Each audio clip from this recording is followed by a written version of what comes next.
back from hearing aid specialists, audiologists, and ear, nose, and throat doctors. If you or a loved one is interested in getting hearing help, this next segment is for you. President and CEO of Belltone Central California is here with us today to tell us where we should be getting our hearing aids and to tell us what professionals should help us with our hearing aid issues. So Dennis Thomas, thank you for being here today. Yes. I was doing a little bit of research and I am finding that it's just as important to know where you are getting your hearing aids from as it is to know like what kind of device you are using. So why is it so important to pick the right place to get your hearing aids? Well, I think one of the things that you have to understand is all the different professions that get into hearing aid fitting.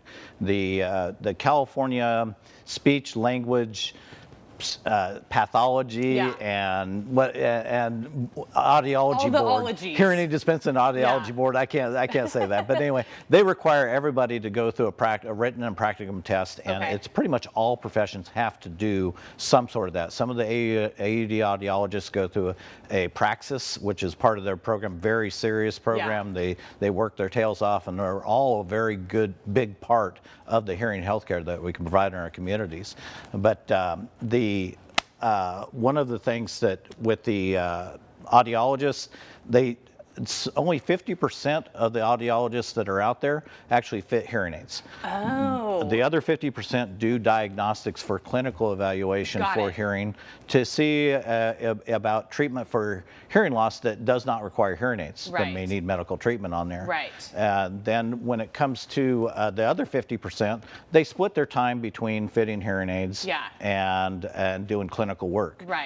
Whereas with hearing aid specialists, we'll take in the fit hearing aids. Yeah, that's all we do, 100% of the time. What are the specialists? What's the range of people that work with hearing? What's their specialty, and what do we call them? Well, as hearing specialists, there's several paths you can go on. One is getting a dispensing license on there. Then, like I got board certified in hearing instrument sciences in 1991. Oh, okay. There's audio prostology advanced class that you can take in there. Those are the people that are doing things full time all the time. Then some of the ear, nose, and throat doctors will have a requirement to get a hearing aid dispensing license because of the way their practice is set up, and legally they need to have that, but they don't do any hearing aid dispensing whatsoever. Got it. Okay, so you are I am officially I'm board certified in hearing instrument sciences. Okay, so what's your practice? What do you do when you fit hearing aids, and what should people expect when they come to Belltone? Well, that's where, when it comes to mine is specialized in the premium care of that device in taking both short-term and long-term treatment plans into effect on there. So when it comes to the variant care, we're all licensed to do the same job, but the type of care that we provide is up to that individual practitioner. Some practitioners are very good at what they do. Some of them not so good.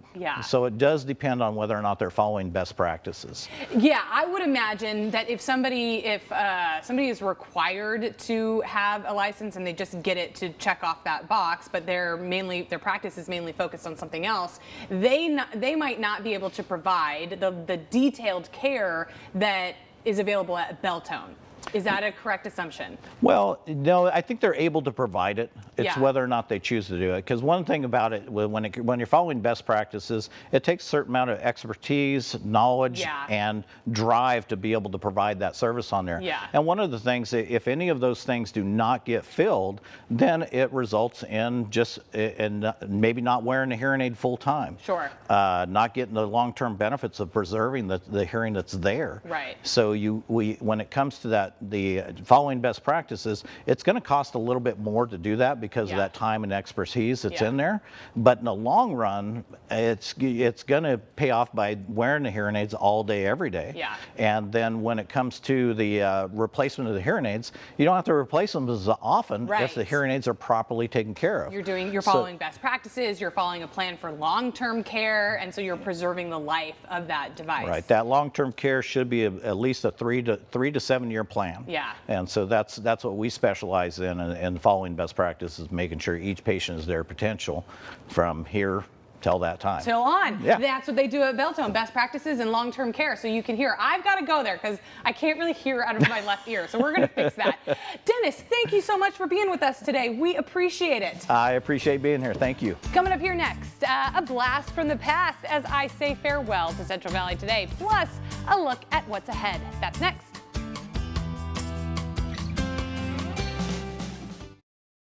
When you tune into